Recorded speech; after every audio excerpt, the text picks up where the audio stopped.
Di jantung ibu kota Amerika, tempat di mana kekuatan dan kebebasan bersatu, sebuah serangan mematikan menghancurkan segalanya dalam hitungan detik. Gedung Putih direbut, presiden disandra, dan dunia terdiam dalam ketakutan. Di tengah kekacauan itu, seorang mantan agen rahasia yang dipenuhi rasa bersalah harus kembali bertarung sendirian melawan waktu dan teroris bersenjata demi menyelamatkan pemimpin negaranya. Dan inilah, Olympus Has Fallen.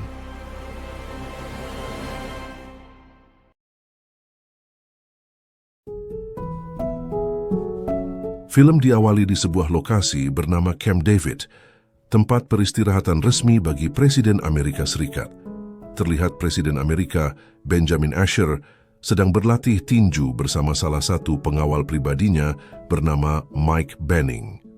Usai sesi latihan, Mike kembali menjemput Presiden guna menghadiri acara penggalangan dana. Saat persiapan keberangkatan, putra Presiden yang bernama Connor menyampaikan keinginannya untuk turut serta dalam kendaraan yang dikendarai oleh Mike.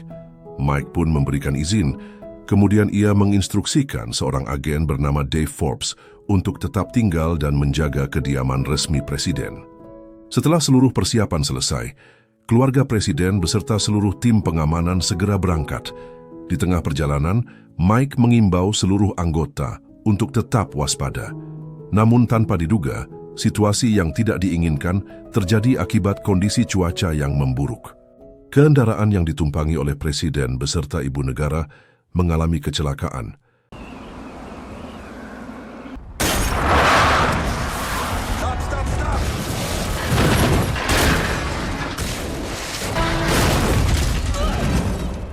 Connor, stay right there. Get on the back! I'm gonna get this door! Number one is hanging off the bridge. Hold your point. It's jammed! It's fucking jammed! Pull her out that...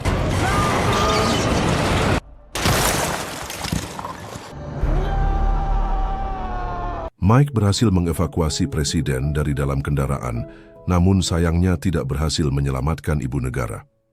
Atas insiden tersebut, Mike diliputi rasa bersalah yang mendalam karena merasa telah gagal dalam menjalankan tanggung jawabnya melindungi keluarga Presiden. Waktu berlalu hingga 18 bulan kemudian. Terlihat Leah Banning, istri Mike, sedang menyiapkan sarapan paginya. Dalam suasana tersebut, Leah mencoba berbicara kepada Mike, namun perhatian Mike teralihkan oleh berita yang disiarkan di televisi. Menyadari raut wajah istrinya yang tampak murung akibat sikapnya yang tidak menanggapi, Mike kemudian berusaha menghibur Leah dengan mengajaknya menonton bioskop sepulang kerja. Cerita berlanjut ketika Mike berada di sebuah restoran kecil untuk menikmati sarapan. Di tempat tersebut tampak seorang wanita bersamanya. Wanita tersebut bernama Lynn Jacobs yang menjabat sebagai Direktur Dinas Rahasia Amerika Serikat. Ketika tengah berbincang, mereka didatangi oleh sejumlah rekan lama Mike yang dahulu bertugas bersamanya dalam pengamanan Presiden di Camp David. Salah satu dari mereka menanyakan pekerjaan Mike saat ini. Mike pun menjelaskan bahwa kini ia bekerja di Departemen Keuangan. Lalu rekan-rekannya segera bergegas pergi karena ada tugas yang harus mereka kerjakan. Mike kemudian mengungkapkan kepada Lynn bahwa ia masih diliputi penyesalan mendalam atas insiden yang terjadi di jembatan. Saat itu, Mike menyampaikan keinginannya untuk kembali bertugas sebagai pengawal karena merasa tidak nyaman dengan pekerjaannya saat ini. Lynn memahami bahwa Mike tidak bersalah dalam peristiwa tersebut dan menyarankannya untuk mengambil pelajaran dari penyesalan itu serta melanjutkan hidupnya yang baru. Mike kemudian segera menuju kendaraannya. Di dalam mobil, ia mencoba menghubungi istrinya melalui telepon. Namun, panggilan tersebut tidak dijawab karena sang istri tengah sibuk menangani pasien. Diketahui istri Mike bekerja sebagai dokter di rumah sakit. Sementara itu, di lokasi lain dalam Gedung Putih, Presiden Asher tampak tengah bersiap. Ketika beliau sedang berbincang dengan putranya, seorang pengawal mengetuk pintu, kemudian memasuki ruangan dan menyampaikan bahwa seluruh persiapan untuk rapat telah selesai. Dalam rapat tersebut, juru bicara Gedung Putih, Alan Trumbull, menyampaikan bahwa Perdana Menteri Lee dari Korea Selatan berniat mengeluarkan pernyataan bersama dengan Presiden Amerika Serikat yang bertujuan untuk mengancam Korea Utara agar menarik pasukannya dari perbatasan dan menghentikan uji coba rudal mereka. Menteri Pertahanan Ruth Macmillan kemudian menilai bahwa pernyataan yang disampaikan oleh Trumbull berpotensi menimbulkan kesan bahwa Amerika Serikat tengah melakukan gertakan terhadap Korea Utara. Presiden kemudian meminta pendapat kepada wakilnya, Charlie Rodriguez. Dalam tanggapannya, Wakil Presiden menyatakan bahwa ia sejalan dengan pendapat yang disampaikan oleh Menteri Pertahanan Ruth Macmillan. Cerita berlanjut dengan ketibaan rombongan Korea Selatan di Gedung Putih. Para pengawal Gedung Putih menyambut kedatangan Perdana Menteri Korea Selatan Lee Tae-woo. Selanjutnya, Perdana Menteri memperkenalkan kepala keamanannya kepada salah satu pengawal Gedung Putih, Kang Yeon-sak. Usai perkenalan tersebut, mereka langsung memasuki Gedung Putih. Sementara itu, di wilayah Virginia Utara, terdeteksi sebuah pesawat tak dikenal yang memasuki wilayah udara Amerika Serikat. Menanggapi situasi tersebut, jet tempur Amerika segera dikerahkan dan memberikan peringatan agar segera meninggalkan area tersebut, dengan ancaman akan ditembak jika peringatan diabaikan. Namun, tiba-tiba,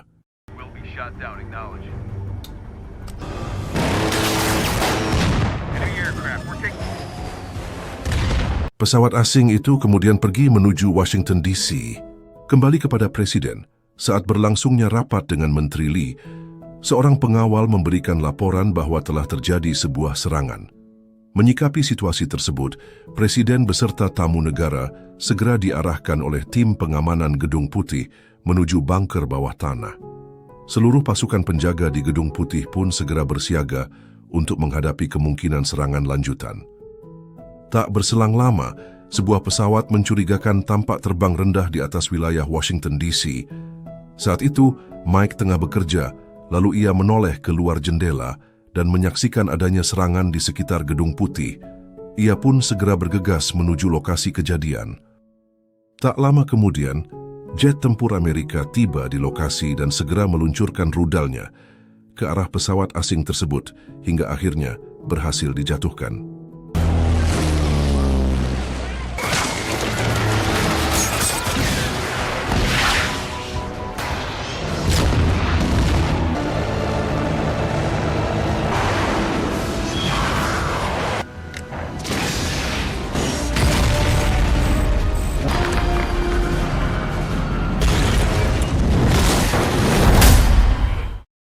Setibanya di depan Gedung Putih, Mike menyaksikan sebuah bus meledak, memicu kepanikan di antara orang-orang di sekitarnya. Di tengah kekacauan tersebut, ia melihat dua orang mencurigakan dan segera melepaskan tembakan ke arah mereka. Namun, salah satu dari mereka berhasil meledakkan diri yang menyebabkan robohnya pagar Gedung Putih. Di dalam bunker, seorang pengawal memberitahu Presiden bahwa Gedung Putih kini tengah mengalami serangan dari arah darat. Sementara itu, di bagian depan Gedung Putih, serangan terus berlangsung dan pasukan militer Amerika Serikat segera bergerak menuju lokasi untuk memberikan bantuan.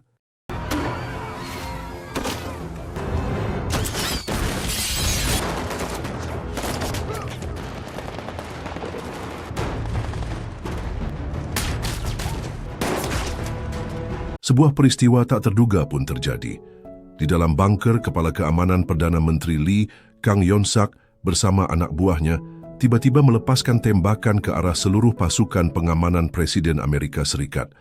Aksi tersebut turut didukung oleh Dave Forbes, anggota pengawal Presiden yang ternyata telah berkhianat. Sebuah truk yang dilengkapi senjata mesin tiba di luar Gedung Putih dan melancarkan serangan terhadap pasukan keamanan dan polisi.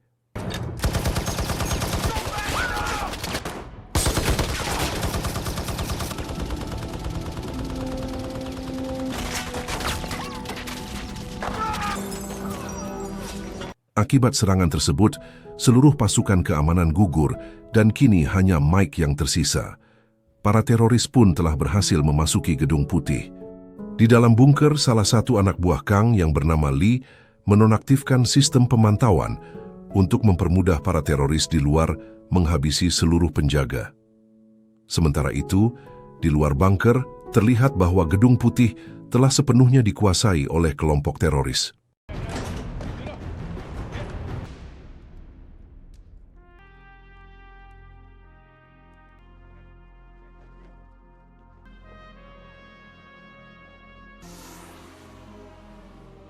Dari dalam bunker, mereka menjalin komunikasi dengan Pentagon yang dipimpin oleh Jenderal Edward, Komandan Militer Amerika Serikat.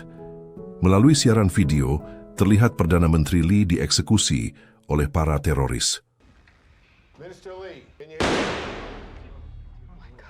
Tak lama kemudian, Kang, pemimpin kelompok tersebut, muncul di layar dan menyatakan bahwa ia telah menyandera presiden serta para pemimpin tertinggi lainnya. Dalam kesempatan itu, Kang memerintahkan Edward untuk menarik pasukannya. Demi menjaga keselamatan presiden, Edward terpaksa mematuhi perintah tersebut. Stand down, sir. All units, stand down. Kembali kepada Mike, ia berhasil memasuki ruang monitor dan menonaktifkan seluruh kamera pengawas di Gedung Putih.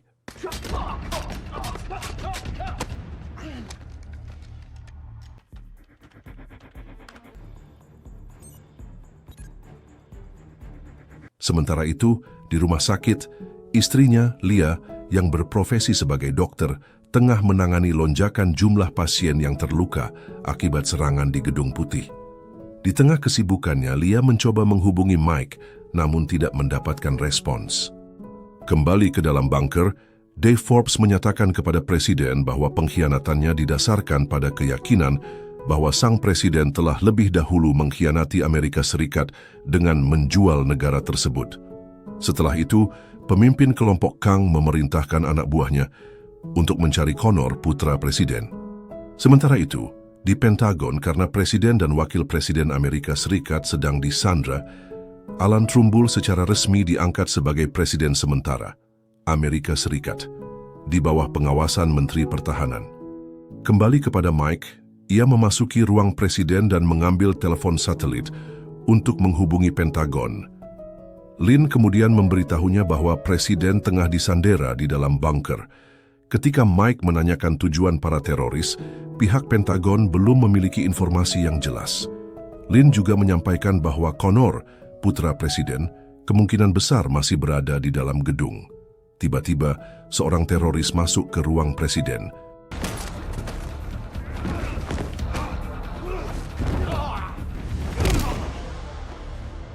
Kembali di Pentagon, Kang akhirnya mengungkapkan tuntutannya.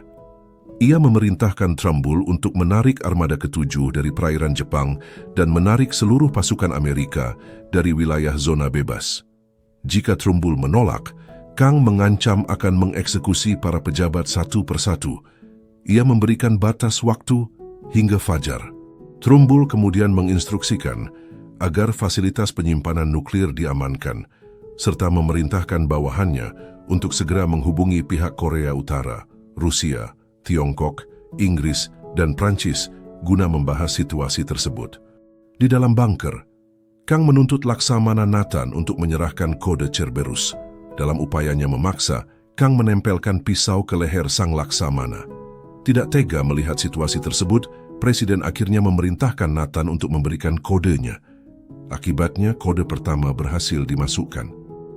Mike kembali menjalin komunikasi dengan Pentagon, dan Trumbull memberitahunya bahwa para teroris menuntut penarikan armada ke-7 beserta seluruh pasukannya. Selain itu, satu dari kode Cerberus telah diaktifkan.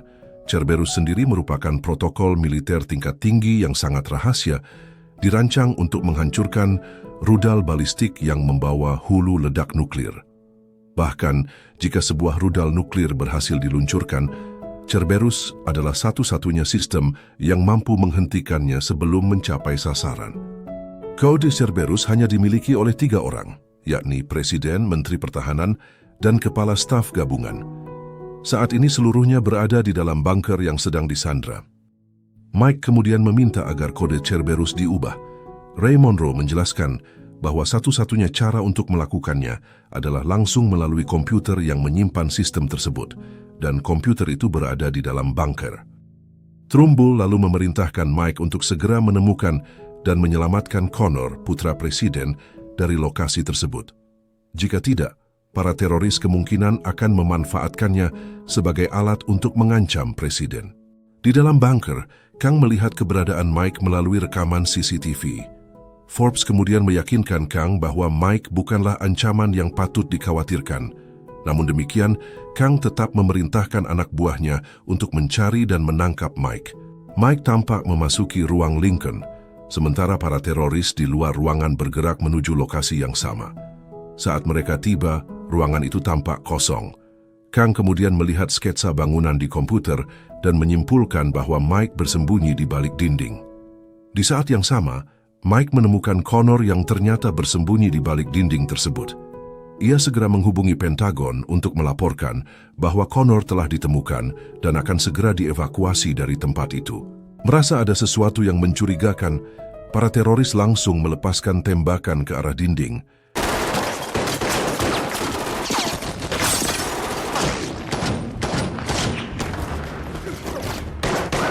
Mike lalu membawa Connor melalui saluran ventilasi udara yang terletak di sudut barat laut lantai dasar. Setelah itu, Mike menginstruksikan Connor untuk keluar melalui cerobong. Saat Connor baru setengah jalan naik, salah satu teroris muncul di lokasi tersebut, namun berhasil dilumpuhkan oleh Mike dengan mudah.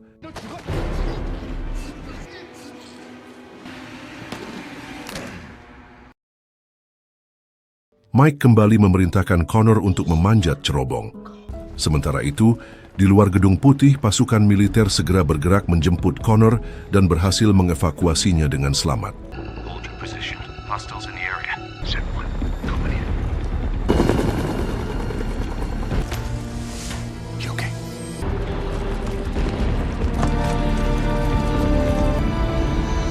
Spark plug received. Roger that. Kembali ke dalam Gedung Putih, Mike berhasil menangkap 2 teroris untuk diinterogasi dan menggali informasi.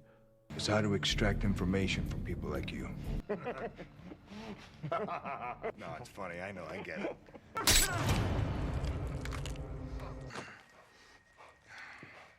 What's your leader's name? Dari hasil pemeriksaan, ia mengetahui bahwa pemimpin kelompok tersebut sebenarnya bernama Kang Yeon-sak. Pentagon kemudian menyelidiki identitas Kang dan menemukan bahwa ia merupakan salah satu teroris paling dicari di dunia. Ia berasal dari zona demiliterisasi, tempat ayahnya dieksekusi atas tuduhan kejahatan terhadap Korea Utara. Saat keluarganya mencoba melintasi perbatasan, ibunya tewas akibat ranjau darat milik Amerika. Kembali di dalam bunker, Kang memerintahkan Forbes untuk segera membunuh Mike. Setelah itu, Kang menuntut Menteri Pertahanan agar menyerahkan kode Cerberus miliknya. Namun, sang menteri menolak, sehingga Kang mulai memukulinya secara brutal.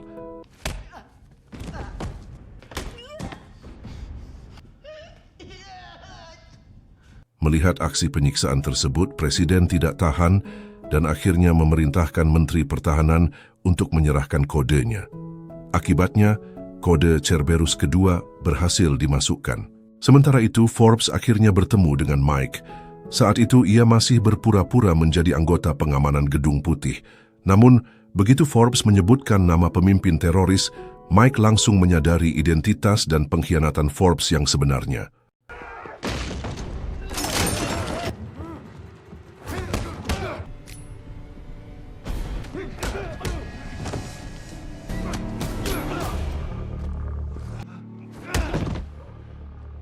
Setelah pertarungan usai, Mike menanyakan kepada Forbes alasan di balik semua pengkhianatannya. Forbes menjawab bahwa ia telah kehilangan arah. Mike kemudian memintanya untuk mengatakan kepada Kang bahwa ia telah berhasil membunuh Mike sebagai bentuk penebusan atas kesalahannya. Tak lama kemudian Mike menghabisinya. Sementara itu di Pentagon, melalui pemantauan satelit, mereka mengetahui bahwa hanya terdapat 4 penjaga di atap Gedung Putih, sehingga para teroris rentan terhadap serangan dari udara.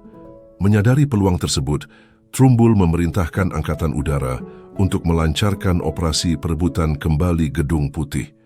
Mike mengusulkan agar ia lebih dulu memeriksa kondisi atap untuk memastikan keamanannya, namun Trumbull menolak sarannya. Akhirnya, tim SEAL segera dikerahkan menuju lokasi. Di dalam bunker, Lim, salah satu anak buah Kang, mendeteksi pergerakan pasukan yang dikirim oleh Trumbull melalui drone yang sebelumnya telah diterbangkan. Saat tim SEAL tiba di Gedung Putih, mereka langsung diserang oleh sistem persenjataan bernama Hydra yang dikendalikan oleh Lim dari dalam bunker. Source of target.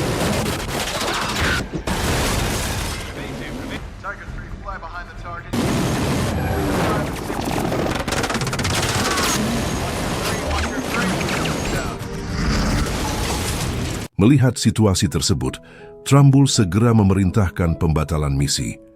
Namun semuanya sudah terlambat, helikopter terakhir pun telah ditembak jatuh. Di saat-saat krusial, Mike menembakkan RPG ke arah sistem persenjataan Hydra dan berhasil menghancurkannya. Ia kemudian menjatuhkan diri untuk menghindari helikopter yang jatuh ke arahnya.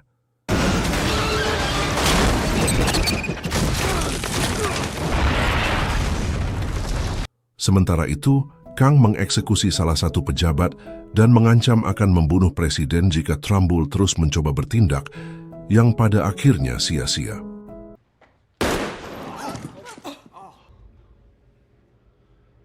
Dalam situasi itu, Kang menyatakan bahwa mereka memiliki waktu 1 jam lagi untuk menarik armada ke-7 dan seluruh pasukan Amerika Serikat.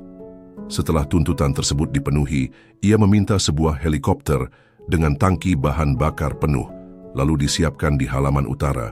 Kembali pada Mike, terlihat ia mengalami luka akibat menghindari jatuhnya helikopter. Ia kemudian kembali menghubungi Pentagon dan Trumbull memberinya waktu 30 menit untuk menyelamatkan presiden. Saat ini, Mike menjadi satu-satunya harapan Pentagon karena hanya dia yang masih tersisa di lokasi. Mike kemudian menghubungi Kang dan mengancam akan menghabisinya sambil memberitahu bahwa Connor telah berhasil diselamatkan. Mendengar hal itu, Kang tampak sangat marah. Ia bersama anak buahnya kemudian menyeret Menteri Pertahanan keluar dari bunker dan memerintahkannya untuk meninggalkan Gedung Putih. Ternyata Kang berniat mengeksekusi Menteri Pertahanan di hadapan publik Amerika. Namun, tiba-tiba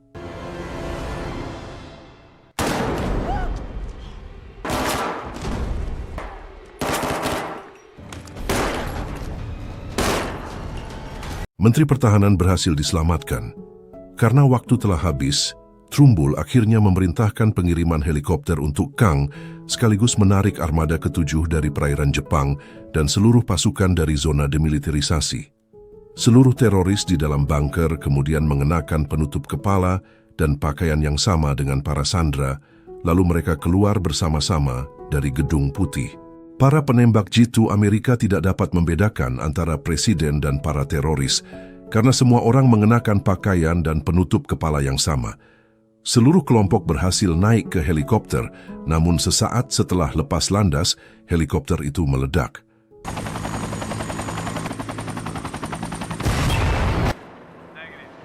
Trumbull dan yang lainnya pun terkejut melihat peristiwa tersebut dan mengira bahwa presiden telah tewas. Mike kemudian menghubungi Pentagon dan menyatakan bahwa situasinya tidak masuk akal. Ia tidak percaya Kang akan melakukan bunuh diri dengan meledakkan helikopter bersama presiden. Mike meyakini bahwa Kang masih berada di dalam bunker dan masih menyandra presiden.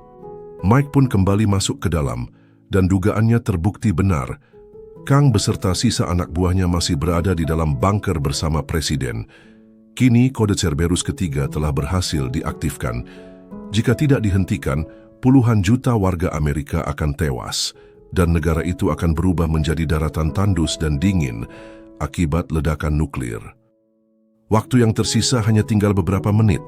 Kang kemudian membawa presiden keluar dari bunker dengan meledakkan dinding yang telah dipasangi bahan peledak. Tanpa mereka sadari, Mike muncul secara tiba-tiba dan pertarungan pun tidak dapat dihindari.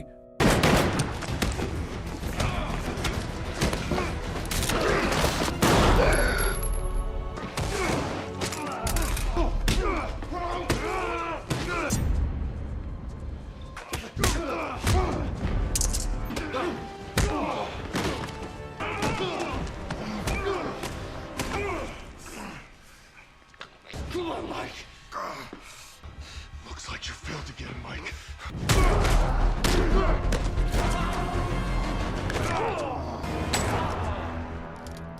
Usai pertarungan, Mike segera mendekati presiden dan memberikan pertolongan pertama pada luka tembak di perutnya untuk menghentikan pendarahan. Setelah itu, presiden memintanya untuk menonaktifkan sistem Cerberus. Dengan panduan dari Pentagon, Mike berusaha menghentikan sistem tersebut. Come on, come on, come on, come on. India. November. India. Tel. Oscar. Backslash. Tag. What? Hashtag. Sierra. Foxtrot. Dan setelah melewati momen penuh ketegangan, Cerberus akhirnya berhasil dinonaktifkan. Mike lalu membawa Presiden keluar dari Gedung Putih dengan sisa tenaganya, sementara para pejabat tinggi di Pentagon menyambut keberhasilannya dengan rasa bangga.